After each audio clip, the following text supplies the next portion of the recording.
ഇതേതാ കാങ്കയം കാളെ? കാങ്കയം നല്ല കുത്തലത്തൂലേ? കുത്തൊന്നുമില്ല, കുത്തൂല, ചാട്ടുള്ള കാളാണല്ലേ? ഇത് എത്ര മീനുണ്ടാവും ഏകദേശം? ഇത് 100-110 കിലോ ഉണ്ടാവും. 100-110 കിലോ തൂക്കം വരൂല. നല്ല കാങ്കയം കാളാണല്ലേ? 38,000 റുപ്യ ചോദിച്ചേ. 38,000 റുപ്യക്ക് ഈ കാങ്കയം കാളങ്ങൾ കൊടുക്കും ആൾക്കാര് പറ്റല്ലേ? ഇത് വളർത്തുന്ന ആളെ അതോ അറക്കാൻ കൊടുക്കുമോ? അറക്കാൻ വളർത്താനൊക്കെ പറ്റും, എല്ലാത്തിനും കൊടുക്കും. ആൾക്കാർ ഏത് ആവശ്യത്തിന് വരാണ് നമ്മൾ സെറ്റ് ആയി കൊടുക്കും. ആൾക്കാർ വന്നാ അതിലാ നല്ല കിടലൻ സാധനം അല്ലേ? അത്യാവശ്യം വയസ്സൊക്കെ എത്ര ആയിട്ടുണ്ടാവുന്നാല്? വയസ്സ് പല്ല് പറയുന്നുണ്ട്. പല്ല് പറയണുള്ളൂ. ഇത് വയസ്സായി അങ്ങനെ തിരിച്ചറിയല്ലോ നമ്മള്. വയസ്സ് പല്ല് 2 വയസ്സ് പല്ലിനനുസരിച്ച് പറയുന്നത്. പല്ല് ഒന്ന് പറഞ്ഞാല് 2 വയസ്സ് 1 വയസ്സ് അങ്ങനെയാണ് പറഞ്ഞത്. എത്ര വയ്ക്കണ്ടേ?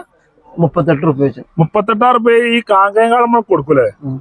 ഞങ്ങളെ വിളിച്ചേണ്ട നമ്പർ എന്ന് പറഞ്ഞാൽ 80 75 75 89 89 54 54 14. ഈ നമ്പറിൽ വിളിച്ചാല് അറവിനും കൊടുക്കാം, ഇനി അല്ലാതെ നിങ്ങൾ വളർത്താനോ അങ്ങനെയും കൊടുക്കാം. ഇത് പായിപ്പിച്ചാൻ പറ്റില്ലേ? കാങ്ക 38 റുപ്യ വെച്ചേ. ഇത് പൂട്ടിന് കൊടുക്കൂലേ? ഇത് പൂട്ടാൻ പറ്റൂല, മടക്കം കാളെ പറ്റുള്ളൂ. അത് വേറെ പറ്റുള്ളൂ. അങ്ങനെ ഉണ്ടല്ലേ? പൂട്ടാൻ വേറെ, പൂട്ടാതെ അറക്കാൻ വേറെയാണല്ലേ? അതാണ്. അപ്പൊ ഈ നമ്പറിൽ വിളിച്ചോട്ടല്ലേ? നമ്മൾ ഇതിനും വേണമെങ്കിൽ അറവിനും എല്ലാത്തിനും സെറ്റ് ആയി കൊടുക്കുമല്ലേ?